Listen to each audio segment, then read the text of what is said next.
hamba berpeluang jadi orang takwa. Termasuk ahli maksiat. Anda jangan vonis diri Anda.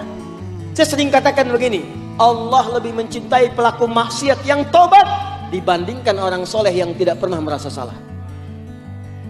Kita itu manusia, nggak ada yang sempurna, pasti pernah berbuat salah. Makanya ditunjukkan pada kisah Nabi Adam, ketika berbuat salah dikirimkan kalimat tobat. Fatalaqa Adamu min Rabbi kalimatin fataba alaih. Al-Baqarah 37. Dikirimkan kalimat tobat untuk menegaskan kita ini manusia, mungkin salah karena ada nafsu dalam diri kita. Maka turun bimbingan Quran surah 7 ayat 23. Rabbana zalamna wa illam taghfir wa tarhamna lanakunanna minal. Gak ada yang sempurna. Fala tuzakku anfusakum. Jangan menganggap diri suci, kita ada nafsu dalam diri kita. Wa ma ubarri'u nafsi innan nafsa la'ammaratun bisu. Mungkin salah.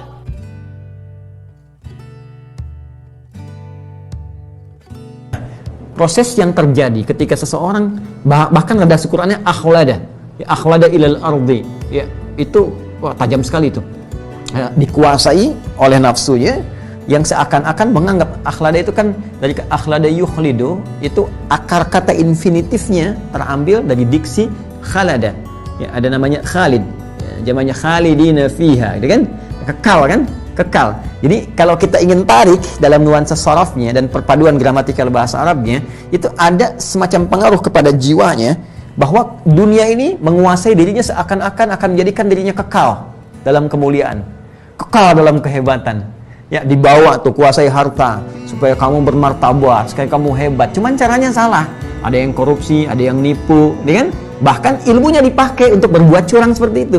Ya, koruptor itu kan kalau nggak pintar mustahil bisa korupsi. Ya kan? Ahli hukum bisa memutarbalikkan fakta dalam hukumnya. Ya, ahli ekonomi bisa mengarahkan pada nilai-nilai keburukan, bikin krisis. Kalau bisa selevel dunia krisis semua, ya kan? Sehingga terjadi gejolak-gejolak dalam kehidupan. Itu kan fatal, luar biasa dampaknya.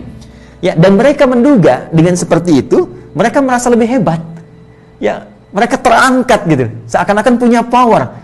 Ya, mereka lupa bahwa satu saat semua power itu, semua kekuatan itu, semua kehebatan itu yang terasa begitu hebat, itu akan runtuh seketika, sirna, hancur ketika malaikat maut sudah berada di hadapan.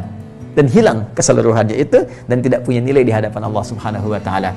Ini yang terjadi bahkan dikolaborasikan dalam narasi Al-Qur'an dalam konteks kehidupan Nabi Musa alaihi salam ketika berhadapan dengan kejahatan sistemik yang dibangun oleh Firaun, Qarun dan Haman. Jadi 3 persoalan yang kita bahas dari beberapa pekan ke belakang sampai dengan edisi saat ini itu langsung dinarasikan oleh Al-Qur'an dengan contoh yang sangat sempurna. Ya, Firaun dengan tahtanya, Qarun dengan hartanya, Haman dengan pemikirannya, ya, dengan ilmunya. Jadi penyimpangan-penyimpangan itu ketika disatukan jadi sistemik, itu yang paling berbahaya.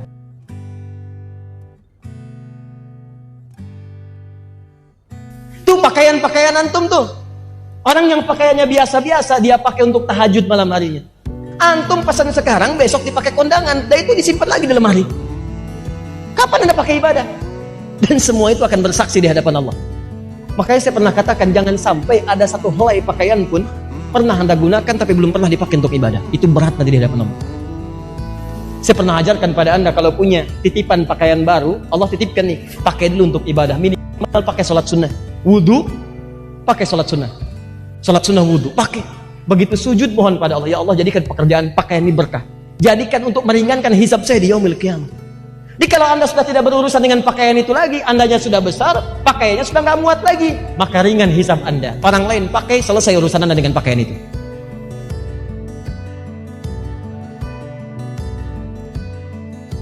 Jangan-jangan sholat, lisan kita masih kotor kepada orang lain. Tangan kita masih belum bagus. Mata kita masih salah lihat. Apa fungsinya mata? Halo? Tuh. Melihat yang baik. Kata Quran begitu, bukan cuma melihat yang baik. Jadi fungsi mata bukan melihat yang baik. Quran surah ke-24 ayat 30 untuk laki-laki, ayat 31 untuk perempuan. Wa qul lil mu'minina yaghuddu min absarihim. Katakan pada pria-pria yang merasa punya iman kita dipertaruhkan di situ. Ya, cukup lihat yang baik-baik. Tidak baik itu, yaghuddu, palingkan. Maaf, sampai siang ini saja, dari bangun tadi sampai siang ini, berapa kali mata kita melihat yang tidak baik, yang tidak dibenarkan oleh Allah Subhanahu wa taala. Di jalan mungkin terbuka aurat, ada yang terlihat. ngelihat status teman orang lain yang terbuka auratnya, ada lihat majalah yang tidak benar, ada TV melihat sesuatu yang keliru gitu kan. Itu baru mata, belum telinga, belum mulut. Apa fungsi mulut? Tahu dari mana? Man kana yu'minu billahi wal yawmil akhir falyaqul khairan aw liyasmut, kata Nabi. Siapa yang merasa beriman kepada Allah dan hari akhir, cukup katakan yang baik. Kalau nggak bisa diam. Cuman dua pilihannya. Gosip nggak ada di situ. Kalau nggak bisa bicara yang baik, diam. Cuman sampai situ. Berapa kali lisan kita mencela orang lain, berbicara yang tidak baik, dan itu buang-buang pahala. Buang-buang pahala. Hadis Muslim nomor hadis 5611. Ya. Kata Nabi, ya'ti yaumal qiyamati bis salatin. Ada seorang datang di hari kiamat dengan pahala salatnya banyak, wasiyamin puasanya banyak, wa zakatin zakatnya tidak tertunda. Wa ya'ti qad syatama hadza, cuman sayang suka mencela si fulan, wa qadhafa hadza menuduh si fulan, wa daraba hadza berselisih dengan si fulan, wa akala mala hadza mengambil hak orang lain tanpa dibenarkan, wa safaka dama hadza ada yang menumpahkan darah dan menyebutkan nama Allah di dalamnya. Dan salah dia. Lihat, tukhadhu hadza min hasanati wa hadza min hasanati. Kalau ada orang salat kemudian dia mencela orang lain, seketika pahala salatnya diambil diberikan pada yang dicela itu. Jadi kalau ada orang salat di al-jihad, begitu keluar dia mencela misalnya, lihat tuh, orang itu udah lama tinggal di sini. Oh, belum dapat hidayah, kayaknya belum ke masjid. Itu pindah seketika. Padahal mungkin dia sedang menunda. Pindah. Temannya bilang benar ya, dua pindah ke situ. Temannya berkata, saya enggak Ustaz, alhamdulillah, enggak seperti dia. Kena juga di situ. Enggak selesai. Setan itu begitu, kalau satu sudah bermaksiat jadi virus nyambung ke yang lain tuh. Hati-hati itu pindah. Tuh hadza min hasanati wa hadza min hasanati. Diambil yang ini diberikan kepada yang ini lagi. Apa yang terjadi? Fa in faniyat hasanatu, kalau habis kebaikannya yang ini sudah enggak ada lagi, tersisa keburukannya, maka dosa-dosa orang dizalim ini dipindahkan kepada orang itu. Faturih finnar, dilemparkan ke dalam neraka. Jangan dibuang pahala. Yang paling dahsyat itu, hati-hati. Ada yang belum mengerjakan ibadah, pahalanya udah hilang. Sudah ada itu di Quran surah kedua Al-Baqarah ayat 264, posisi paling kiri sebelah bawah. Ya ayyuhalladzina amanu, hai orang-orang yang merasa punya iman, la tubtilu shadaqatikum bil manni wal adha. Jangan pernah kamu gagalkan, batalkan kebaikan-kebaikan yang akan kamu tenun itu atau yang telah kamu tenun dengan mengerjakan amalan yang bisa merusak dan menghilangkan pahalanya. Kalladzi yunfiqu malahu ria'an nas, seperti orang yang akan infaknya belum, baru akan infak tapi riya. Itu sebelum infak sudah habis pahalanya. Tadi saya begitu mendarat, masya Allah, haru, lihat nih ada orang-orang mau umrah, keluarganya ngantar kan sambil dadahkan tangan, insya Allah kita berdoa, ya Allah berikan keberkahan di umrahnya, sabarkan keluarganya, masya Allah. Tapi saya baru tiba dari Saudi. Sekarang tidak sedikit orang-orang yang masya Allah dalam ibadahnya sudah keliru Pak. Sekarang mau tawaf saja sudah live, begitu berputar tangan kanannya begini, berputar gitu ya. Sa'inya juga begitu, Rabbi gfir warham, kanan capek pindah ke kiri begini.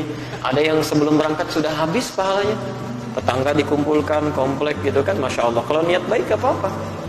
Jadi dikumpulkan Bapak Ibu sekalian, besok kami mau berangkat, mohon doanya, mudah-mudahan lancar umrah kami ya. Masya Allah, mohon maafkan kalau ada salah selama ini. Ini umrah pertama kami Pak Bu. Barangkali juga yang pertama di komplek ini ya,